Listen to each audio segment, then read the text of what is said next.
Hi my dear student, I am Ritesh Kumar Verma. जैसा कि आज और कल 2 दिन जो है रक्षाबंधन का त्योहार था, तो आप लोगों को पहले रक्षाबंधन की हार्दिक शुभकामनाएं। और हम ये चीज जो मतलब एक नई शुरुआत करने जा रहे हैं कि जो मतलब लोगों के द्वारा जैसे अधिकतम पैसे लेकर के जो है कि 2000, 3000, 10,000, 5,000 इस प्रकार के मतलब फीस लेकर के टीजीटी, पीजीटी या अदर एग्जाम्स के लिए बायोलॉजी का जो मतलब जो भी एग्जाम होते हैं जिसमें बायोलॉजी आता है, या हाई स्कूल, इंटर, बीएससी, इन सब चीजों के जो सारे मैटर हैं इस सब क्लास के, उस सारे मैटर को हम धीरे धीरे एक एक चैप्टर करते हुए आपको क्लियर करेंगे। और ये हमारा जो है फ्री क्लास रहेगा, फ्री जो मतलब चलेगा यूट्यूब पे, सब जो है आपको सीरियल वाइज मिलेगा। तो आप जो मतलब ये चीज करिए कि हमको भी जो मनोबल प्रदान करिए कि हमारे चैनल को लाइक करिए, सब्सक्राइब करिए और इसके साथ जो है मतलब अच्छे प्रकार से अध्ययन करिए। ठीक है, आप लोगों के साथ साथ देखिए, जैसा कि ये बात नहीं मतलब कि हम जो है कहीं सेलेक्ट हैं या ऐसा कुछ, हम जो मतलब ये चीज कर रहे हैं कि आपको साथ लेकर के किसी सिलेक्शन की जो बात हो रही है या कहीं जो मतलब किसी एग्जाम में लोग ये सोचते हैं हमारा सिलेक्शन हो, लेकिन हम ये सोचते हैं कि हम सभी का सिलेक्शन, ठीक है, और सबको साथ लेकर के जो है हम चलने की जो मतलब कोशिश कर रहे हैं। यदि आप लोग इसमें साथ देंगे तो हम निश्चित ही जो है सफलता प्राप्त करेंगे। तो इन सब चीजों के लिए मतलब इन सब चीजों के साथ आज हम अपने टीजीटी और पीजीटी जैसे मतलब बीएससी वगैरह इन सभी एग्जामों के लिए जो मतलब शुरुआत करने जा रहे हैं। और इस शुरुआत को जो मतलब हम माता सरस्वती के चरणों में नमन करते हुए कर रहे हैं। और फिर जो मतलब उसके बाद फिर ये चीज है कि हम ये हमारी पूरी कोशिश रहेगी कि जितने भी जो मतलब जितने भी कंटेंट होंगे मतलब जो है बीएससी में, जो बीएससी का सिलेबस या टीजीटी का सिलेबस, जो भी चीजें आने की है वो सब चीजें मतलब जो है हम आप लोगों को देने की कोशिश करेंगे। ठीक है, जितने हद तक जो मतलब, और ये चीज है जैसे कि हम जो पॉइंट देंगे वो पॉइंट आप जब कई बुकों से खोजेंगे तब जाकर के पॉइंट, और हम जो है मतलब आपको कई बुकों का एक जो मतलब समाहार दे रहे हैं, या आप ये कह सकते हैं एक प्रकार से जो है मतलब कई नदियों को मिला करके सागर का निर्माण कर रहे हैं। ठीक है, और इस जो है मतलब इसी प्रकार से मतलब जो है हम पहला चैप्टर अपना स्टार्ट करने जा रहे हैं, सेल बायोलॉजी या जो है सेल चैप्टर या कोशिका चैप्टर। ठीक है, कोशिका के बारे में हम लोग आज अध्ययन करेंगे।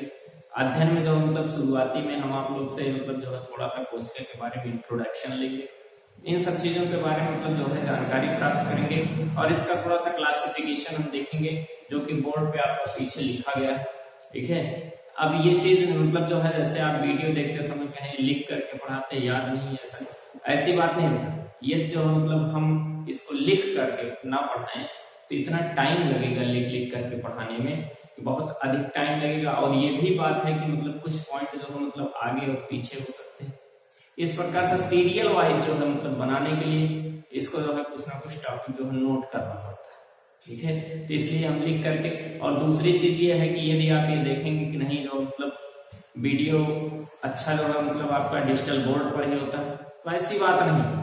आप यदि पढ़ाई करना चाहते हैं, कुछ करना चाहते हैं, तो उसके लिए जो मतलब ये चीज नहीं, डिजिटल बोर्ड हो, एसी लगा हो, अच्छा कमरा हो, तो जब ये सब चीज आपको मिल जाएगी तो फिर पढ़ने की आवश्यकता, सब चीजें आपके पास जब व्यवस्थित है तो फिर पढ़ने की आवश्यकता है, या जो मतलब नौकरी करने की आवश्यकता है या ज्ञान लेने की आवश्यकता है, जब आपको सब सुविधाएं मिले। तो किसी भी सुविधा के न रहते हुए उसी को संघर्ष कहा जाता है, और संघर्ष से मिला हुआ कोई भी वस्तु जो है बहुत ही आरामदायक और बहुत ही शांतिपूर्वक होता है, मतलब आपको जो है एक शांति प्रदान करता है। ठीक है, तो आइए हम देखते हैं, ज्यादा समय आपका नहीं लेंगे क्योंकि हम ये जानते हैं कि लोग जो है मतलब किसी की बातें नहीं सुनना चाहते, सिर्फ अपने काम की बातें सुनना चाहते हैं। तो टॉपिक पे हम आते हैं सेल या कोशिका। ठीक है, देखिए सेल या कोशिका इस चैप्टर में थोड़ा सा मतलब स्थान कम होने के नाते ऊपर जो नोट कर दिए हैं। सेल शब्द को जो मतलब लैटिन भाषा से लिया गया था। ठीक है, और लैटिन भाषा में इसे सेलुला शब्द से लिया गया। क्या है? सेलुला।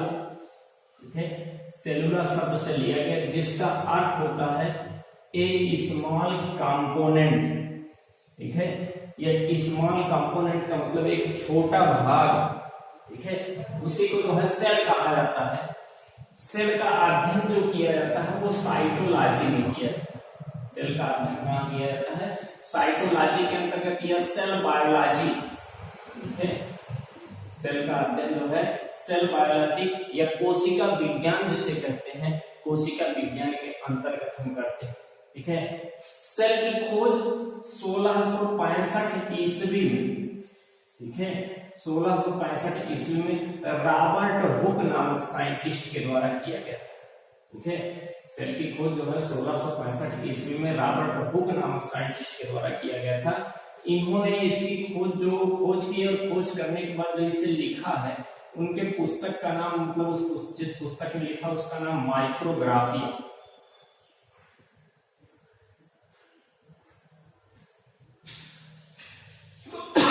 माइक्रोग्राफिया में इन्होंने किया था और खोज कहाँ की थी? जो बोतल का कार्क होता है, लकड़ी वाला जो ढक्कन होता है, उस कार्क में इन्होंने जो मतलब देखा था सेल को, यानी किस प्रकार के सेल को देखा था? इन्होंने डेड सेल को, मृत कोशिका को देखा था, ठीक है। कैसी कोशिका?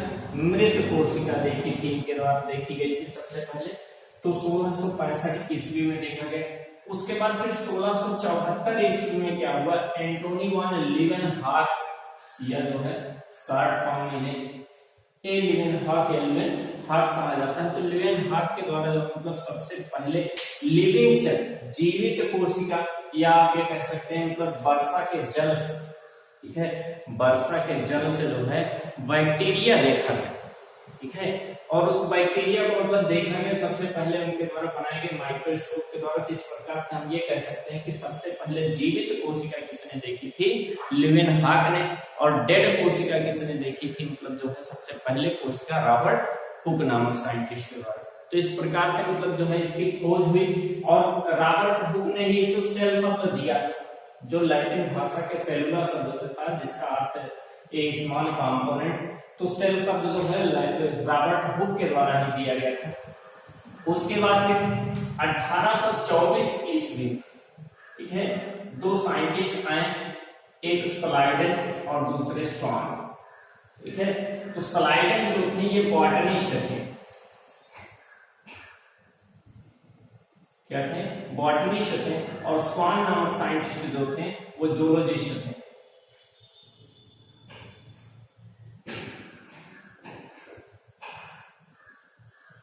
जो मतलब ये जूलॉजी के साइंटिस्ट स्वान थे और ये जो है बॉटनी के थे, ठीक है। याद करने मतलब स्वान माने, आप हिंदी में स्वान माने हंस या स्वान माने कुत्ता होता है, कुत्ता और हंस जंतु है। इस प्रकार से आप जान लीजिएगा कि स्वान क्या है? जंतु वैज्ञानिक है, ठीक है। और स्लाइडन जो है बॉटनी के। तो दोनों लोगों ने मिल करके क्या दिया? एक सेल थियरी दी, ठीक है, या कोशिका सिद्धांत दिया, ठीक है। क्या दिया? कोशिका सिद्धांत दिया। और इस कोशिका सिद्धांत में इन्होंने क्या कहा कि जो कोशिका होती है वो जो है मतलब जीवन की जो है एक प्रकार से संरचनात्मक और क्रियात्मक इकाई होती है, ठीक है। और ये भी कहा कि प्रत्येक कोशिकाओं का निर्माण जो है पुरानी कोशिका से ही होता है। तो ये चीजें मतलब जो है इन्होंने स्लाइडर और स्वान के द्वारा दिया गया। अब सेल थियरी के एक्सेप्शन कभी कभी पूछ लिया जाता है, अपवाद क्या है? तो सेल थियरी का अपवाद वायरस है, ठीक है। क्या है? वायरस, विषाणु। और दूसरी चीज 1924 के बाद फिर 1937 में, ठीक है, 1937 में एक साइंटिस्ट आए पुरकिंजे, ठीक है, पुरकिंजे नामक साइंटिस्ट आए। इन्होंने कोशिका के अंदर उपस्थित जीव द्रव्य पदार्थ, ठीक है, जो लिक्विड पदार्थ था, जो द्रव पदार्थ था, उस द्रव पदार्थ को प्रोटोप्लाज्म का या जीव द्रव्य नाम दिया किसने? पुरकिंजे नामक साइंटिस्ट, ठीक है।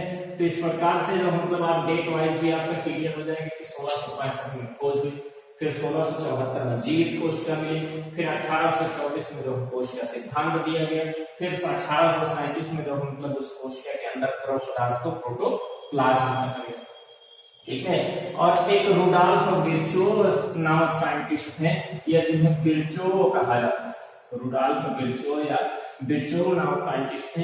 इन्होंने क्या कहा कि जो नई कोशिकाएं निर्मित होती हैं वो पुरानी वाली कोशिका से बनी होती है। ठीक है, यानी प्रत्येक नई कोशिका का निर्माण पुरानी वाली कोशिका से होता है। ठीक है, तो इस प्रकार से उन्होंने अपना एक जो मतलब एक सेंटेंस यूज किया जिसमें इन्होंने कहा कि ओमनिस सेलुला ई सेलुला। ठीक है, क्या दिया? ओमनिस सेलुला ई सेलुला। ठीक है, तो इस प्रकार से ये भी चीज मतलब जो है रुडॉल्फ पिर्सो ने कहा कि जो मतलब ओमनिस सेलुला ई सेलुला। तो ये सब क्वेश्चन जो कंपटीशनों में आपके पूछे जाते हैं। ठीक है, हर टॉपिक पे हर लेवल पे इस प्रकार से ये क्वेश्चन पूछे जाते हैं। साइज जो सेलों की होती है, मिनिमम साइज 1 से 2 माइक्रोन और मैक्सिमम साइज जो है 100 माइक्रोन होती है। ठीक है, इस प्रकार से मतलब सेलों की जो साइज होती है वो इस कंडीशन के आधार की मिनिमम साइज जो है मतलब 1 से 2 माइक्रोन और मैक्सिमम साइज जो है 100 माइक्रोन होती है। और सबसे स्मॉलेस्ट सेल जो होता है अभी तक का जो खोजा गया सेल है उनमें जो है सबसे स्मॉलेस्ट सेल माइकोप्लाज्मा गैलीसैप्टिकम।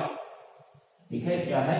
माइकोप्लाज्मा गैलीसैप्टिकम, या जिसे शॉर्ट फॉर्म में कहते हैं PPLO। ठीक है, प्लूरोनिमोनिया लाइक ऑर्गेनिज्म।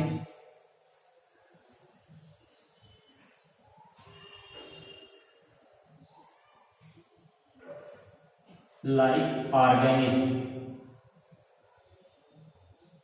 यानी PPLO का पूरा नाम जो है प्लूरोनिमोनिया लाइक ऑर्गेनिज्म होता है। तो ये सबसे स्मॉलेस्ट सेल होती है। इसकी साइज जो होती है वो लगभग जो मतलब आप कह सकते हैं 1 माइक्रोन होती है। 1 माइक्रोन होती है। जो बैक्टीरिया कोशिका का जो है 1/10वां भाग होता है।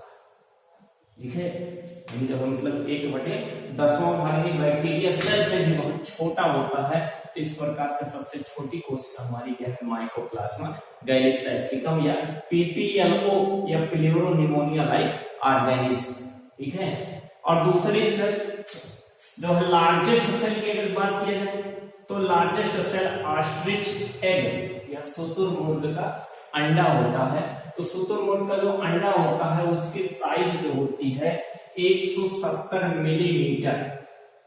ठीक है, ऐसे इसका जो मतलब एक प्रकार से आप ये कहेंगे कि इसकी जो मतलब ग्रिथ दी गई है, परिधि दी गई है, तो परिधि जो उसकी होती है मतलब 170 मिलीमीटर इसकी साइज होती है। ठीक है, यदि ह्यूमन बॉडी में लॉन्गेस्ट सेल की बात की जाए, लंबी कोशिकाओं की बात की जाए कि मतलब सबसे लंबी कोशिका कौन होती है, तो लंबी कोशिकाएं जो ह्यूमन बॉडी में पाया जाता है नर्व सेल। नर्व सेल या जो है आप कह सकते हैं न्यूरॉन कोशिका, जिसकी साइज लगभग 90 सेंटीमीटर होती है, 90 सेंटीमीटर। ठीक है, इन कुछ मतलब ऐसी कोशिकाएं, सभी नहीं, कुछ कोशिकाएं जो है लगभग 90 सेंटीमीटर की होती है। इस प्रकार से हम कह सकते हैं कि मानव शरीर की सबसे लंबी कोशिका जो है कौन होती है? तो नर्व सेल होती है, इसे न्यूरॉन कहा जाता है। ठीक है, तो न्यूरॉन कोशिका सबसे लंबी होती है। आइए हम देख लेते हैं थोड़ा सा क्लासिफिकेशन की कोशिकाओं में क्या क्या पाया जाता है। ये पादप कोशिका की बात मतलब पादप और जल दोनों कोशिकाओं को मिक्स करके ये कहा गया है। ये चीज नहीं मतलब आप रेक्टिका देख लीजिए, कह दीजिए जंतु कोशिका में कहा। ठीक है, तो ऐसा नहीं मतलब जो है ये सबकी बात की जा रही है। जैसे कोशिका को जो मतलब पहले डिवाइड किया गया है जीव द्रव्य, जो उसके अंदर तरल मटेरियल है उसे जीव द्रव्य कहा गया है।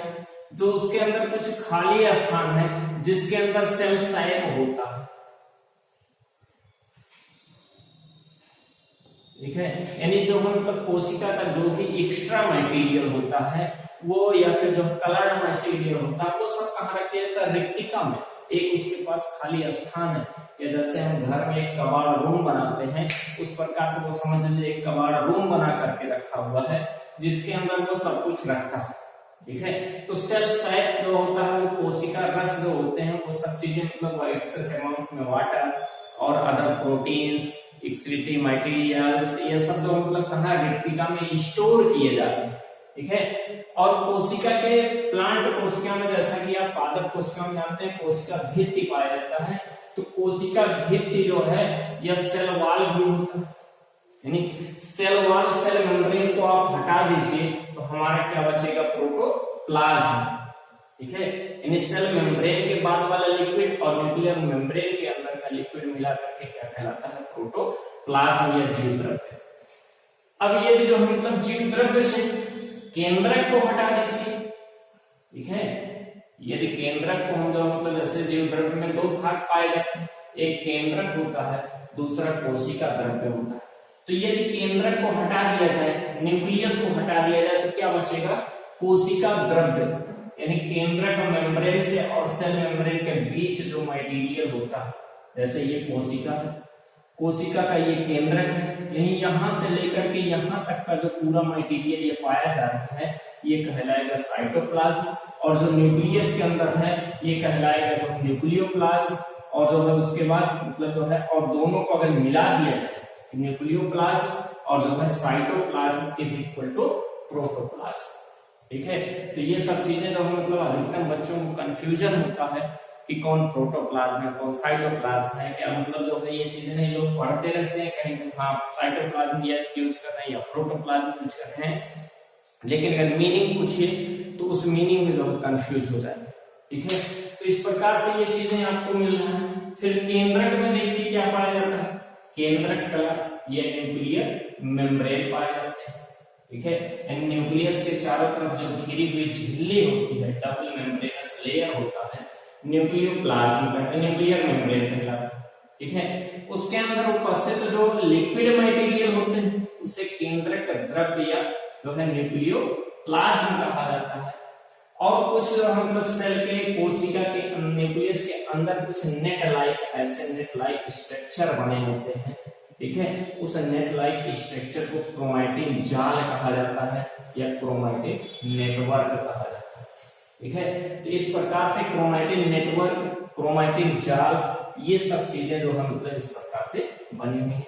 और उसी के अंदर कुछ डेंस रीजन पाया जाता है, जैसे ये केंद्रक है, केंद्रक में क्रोमैटिन जाल है, लिक्विड मटेरियल है ये सब। और कुछ स्थान पे इस प्रकार से ऐसा ऐसे डेंस रीजन जो है सर्कुलर शेप में बिना मेम्ब्रेन के जो है उपस्थित होते हैं।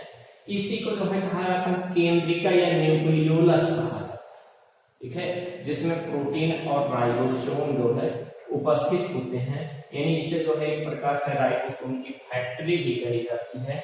तो ये चीजें जब हम आपको आगे पढ़ाएंगे तो उसमें बताएंगे राइबोसोम की फैक्ट्री जो होती है, राइबोसोम का फॉर्मेशन जो होता है वो कहाँ होता है, न्यूक्लियोलस। इधर कोशिका द्रव्य में आप देख लीजिए, कोशिका द्रव्य में जैसे कुछ जो है मिडिल प्रोटीन और साइटोप्लाज्म जो होते हैं, ठीक है, मिडिल प्रोटीन और साइटोप्लाज्म, यानी साइटोप्लाज्म के अंदर जो है बिटवीन टू मेम्ब्रेन का मतलब ये चीज होता है कि जैसे न्यूक्लियस मेम्ब्रेन और जो है सेल मेम्ब्रेन के बीच जो उपस्थित जो साइटोप्लाज्म होते हैं उनमें क्या होता है, ठीक है, उसकी स्थिति के आधार। फिर जो है आपका ये चीज बताया गया कि मतलब जो इधर केंद्रक कोशिका द्रव्य कला की बात की जाए या साइटोप्लाज्मिक मेम्ब्रेन की बात की जाए, ठीक है, या डिलिमिटिंग मेम्ब्रेन, जो साइटोप्लाज्म के अंदर जो मतलब मेम्ब्रेन है उस मेम्ब्रेन की बात की जाए तो उसमें प्लाज्मा लेमा होता है, कोशा कला या प्लाज्मा लेमा होता है। टोनोप्लास्ट जो होता है ये रिक्तिका के ऊपर का मेम्ब्रेन, जो रिक्तिकाएं होती हैं कोशिकाओं में, तो सेल की जो सेल का स्ट्रक्चर हम एक दिन बताएंगे आपको बना करके, तो उसमें तो जो है अगले टर्म पे, तो उसमें जो मतलब टोनोप्लास्ट वगैरह ये सब क्लियर होगा कि जो है रिक्तिका की जो मेम्ब्रेन होती है, वाइक्यूल की जो मेम्ब्रेन होती है, उस वाइक्यूल की मेम्ब्रेन को जो है टोनोप्लास्ट का नाम दिया गया, ठीक है। तो ये चीजें मतलब जो है यहाँ तक है। अब हम देखते हैं मतलब जो मिडिल लेयर में जो उपस्थित होते हैं जो प्रोटीनियस मटेरियल होते हैं उनको जो है दो भागों में बांटा गया। एक तो हमारा कोशिकांग या आप कह सकते हैं मेटाबॉलिकली एक्टिव पार्टिकल्स, ठीक है, सेल ऑर्गेनेल्स जो होते हैं, या जो है देखिए साइटोप्लाज्मिक ऑर्गेनेल्स भी कहा जाता है या साइटोप्लाज्मिक ऑर्गेनॉइड्स भी कहा जाता है, ठीक है, या सेल ऑर्गेनेल्स कहा जाता है, कोशिकांग कहा जाता है। यानी उपापचय के जो सक्रिय पदार्थ बनते हैं जो जो है मतलब हमारे एक प्रकार से आप कह सकते हैं कि जो एक्टिव पार्टिकल्स होते हैं उन एक्टिव पार्टिकल्सों के बारे में हम देखेंगे, ठीक है। और उसके बाद फिर जो है मतलब हमारा एक है हाइलोप्लाज्म, ठीक है, हाइलोप्लाज्म या फिर जो है मतलब साइटोप्लाज्मिक मैट्रिक्स कहा जाता है, या जो है ग्राउंड प्लाज्म कहा जाता है, या साइटोसॉल कहा जाता है। और इस साइटोसॉल के अंदर कुछ जो है मेटाबॉलिक इनएक्टिव मटेरियल्स होते हैं, या जो है सेल इंक्लूजन्स होते हैं, या जिसे उपापचय के निष्क्रिय पदार्थ कहते हैं। तो ये सब चीजें जो है मतलब इसमें उपस्थित होती हैं। अभी हम इसको आगे देखेंगे कि उपापचय के निष्क्रिय पदार्थ में क्या होता है और उपापचय के सक्रिय पदार्थों में क्या होता है, तो ये भी हम आपको अभी जो है आगे बताते हैं।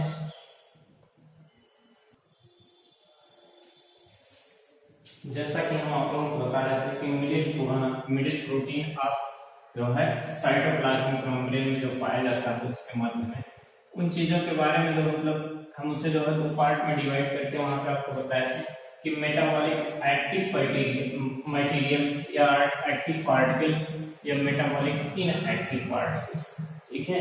तो दो चीजों के बारे में बताया था कि इसमें एक्टिव पार्टिकल्स कौन कौन से होते हैं, जैसे जो मतलब कण सादृश या पार्टिकल सादृश कण के समान जो संरचनाएं पाई जाती हैं साइटोसॉल के अंदर, उस साइटोसॉल के अंदर उपस्थित वो कण सादृश संरचना जो होती है वो कौन सी एक्टिव है, कौन इनएक्टिव है, किसका मतलब जो है फॉर्मेशन हो रहा है, किसका यूज होता है, कौन एक्सक्रीटरी है, कौन जो मतलब सिक्रीटरी है, अलग अलग प्रकार से जो है मतलब मटेरियल्स होते हैं। तो जैसे हम इसमें देखते हैं एक्टिव पार्टिकल में जैसे प्लास्टिड, ठीक है, प्लांट सेल में प्लास्टिड पाया जाता है, या जो है आप कह सकते हैं कि मतलब लवक पाए जाते हैं।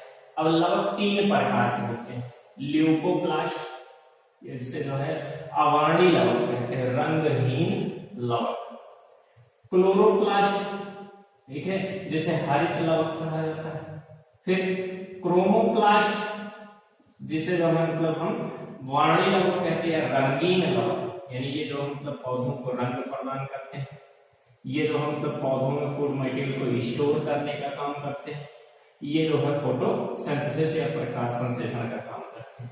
फिर उसके बाद हमारा माइटोकॉन्ड्रिया, ठीक है, माइटोकॉन्ड्रिया में जो है मेटाबॉलिक प्रोसेस होता है, उपापचयी क्रिया होती है, शोषण का प्रोसेस होता है। उसके बाद इंडोप्लाज्मिक रेटिकुलम, ठीक है, इंडोप्लाज्मिक रेटिकुलम को मसल्स में कहा जाता है सार्कोप्लाज्मिक रेटिकुलम।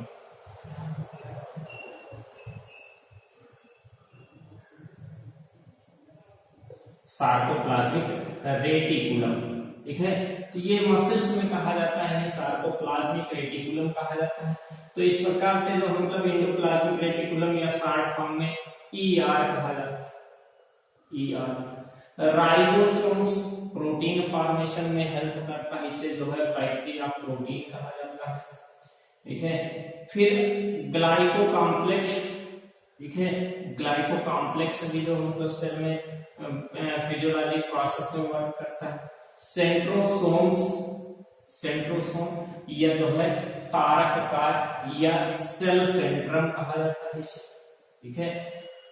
फ्लैजेलम, सेल के अंदर जो मतलब फ्लैजेला और सीलिया, ये भी जो मतलब साइटोप्लाज्म से ही इनका जर्मिनेशन होता है, फ्लैजेला और सीलिया का फॉर्मेशन होता है जो मूवमेंट में वर्क करते हैं। लाइसोसोम, जिसे सुसाइड बैग कहा जाता है या आत्महत्या की थैली कही जाती है, तो इस प्रकार से लाइसोसोम भी होता है।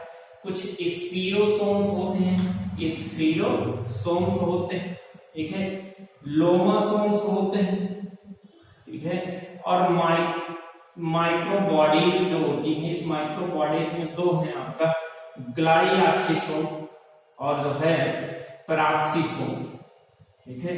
तो इन सब का डिटेल हम जो है एक एक पॉइंट करते चलेंगे। अभी आप क्लासिफिकेशन में देखिए सेल बायोलॉजी के अंतर्गत हमें पढ़ना क्या क्या है, तो ये सब चीजें आपको जो है सेल बायोलॉजी में पढ़ना है। और टीजीटी पीजीटी में आप मान करके चलिए यहाँ से 2 क्वेश्चन से 3 क्वेश्चन आते हैं, ठीक है, और बहुत ही आसान क्वेश्चन होता है, ऐसा नहीं कठिन होता है।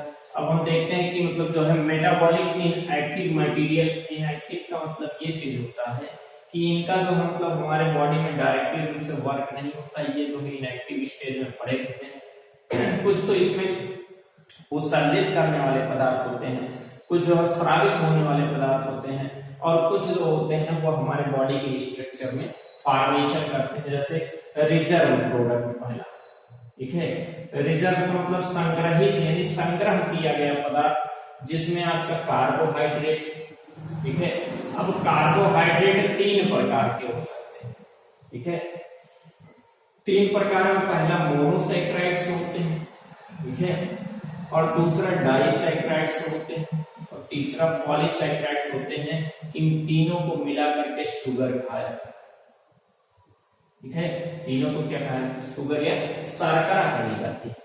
नाइट्रोजनस मटेरियल्स कुछ होते हैं, नाइट्रोजनस प्रोडक्ट होते हैं, या आप इसे ये कह सकते हैं कि मतलब जो है प्रोटीन्स, ठीक है। जो प्रोटीनियस मटेरियल होते हैं, प्रोटीन्स होते हैं, वो नाइट्रोजनस प्रोडक्ट होते हैं। फैट एंड ऑयल्स, वसा एवं तेल युक्त पदार्थ भी पाए जाते हैं। तो ये संचित करके रखे जाते हैं कोशिकाओं में, मतलब स्टोर रिजर्व करके रखा जाता है, जो मतलब एनर्जी देने और जो हम बॉडी के स्ट्रक्चर में फॉर्म करते हैं। सिक्रीटरी मटेरियल, कुछ जो है सेलों के द्वारा जो सिक्रीशन किया जाता है, जिनका जो मतलब श्रावण किया जाता है, उसमें जैसे कुछ कलरिंग मटेरियल होते हैं, रंग देने वाले पदार्थ, ठीक है। बहुत से ऐसे मतलब जो है प्लांट होते हैं जिनके थ्रू हम रंगों का फॉर्मेशन करते हैं, तो रंग देने वाले पदार्थ होते हैं। सिक्रीशन करने में एंजाइम्स भी होता है, ठीक है। एंजाइम का भी श्रावण किया जाता है, तो एंजाइम भी मतलब उस प्रकार से जो मतलब सेल के अंदर उपस्थित होते हैं। जो सिक्रेटरी मटेरियल, नेक्टर या इसे मकरंद कहा जाता है, पुष्पों के जो मतलब वर्तिकाग्र से स्टिग्मा से निकलने वाला मटेरियल होता है, जिसे मकरंद कहा जाता है या नेक्टर कहा जाता है। तो नेक्टर का सिक्रीशन जो है प्लांट सेलों के द्वारा किया जाता है। एक सिक्रेटरी प्रोडक्ट या उत्सर्जी पदार्थ, ठीक है। उत्सर्जी पदार्थ में कई ऐसे एल्कलाइड मटेरियल्स होते हैं कुछ, ठीक है। एल्कलाइड में जैसे मतलब जो है आपको कई प्रकार के मटेरियल, अफीम वगैरह से मतलब जो है मॉर्फिन वगैरह सिक्रीट होता है, वो सब एल्कलाइड मटेरियल। ग्लूकोसाइड्स जो मतलब डिजिटॉक्सिक मटेरियल होते हैं, डिजिटल परफ्यूरिया नामक जो मतलब उससे निकलता है, तो ये जो है ग्लूकोसाइड्स। टैनिन्स होते हैं, ठीक है। लैटेक्स होता है, लैटेक्स का मतलब जैसे जो मतलब आप देखते हैं कि फेरुला स्पोर्टिडा यानी हींग वगैरह जो निकलते हैं, वो लैटेक्स के रूप में जो है एक्सक्रीशन किए जाते हैं। वो प्लांट के लिए उसका कोई यूज नहीं होता, लेकिन हम लोगों के लिए उसका यूजफुल होता है। इसेंशियल ऑयल्स होते हैं, कुछ जो मतलब सुगंधित तेल, जैसे मतलब जो है उस प्रकार से सुगंधित तेलों का भी सिक्रीशन जो मतलब एक्सक्रीशन किया जाता है। रेजिन्स होते हैं, गम है, ठीक है। मिनरल क्रिस्टलाइड यानी कुछ मतलब क्रिस्टल के रूप में मिनरल्स को जो है सिक्रीट किया जाता है, तो ये सब जो है सिक्रीशन वाले हैं। ऑर्गेनिक एसिड होते हैं, कुछ मतलब कार्बनिक जो है अम्ल होते हैं, जिनका जो है पदार्थों को सेलों के द्वारा जो है सिक्रीशन किया जाता है। तो ये क्लासिफिकेशन आप एक प्रकार से मतलब सेल में आपको जितना टॉपिक पढ़ना था उतना टॉपिक है। तो आज का हमारा जो टॉपिक मतलब आज का वीडियो यहीं तक, फिर आगे नेक्स्ट डे। थैंक यू, जय हिंद।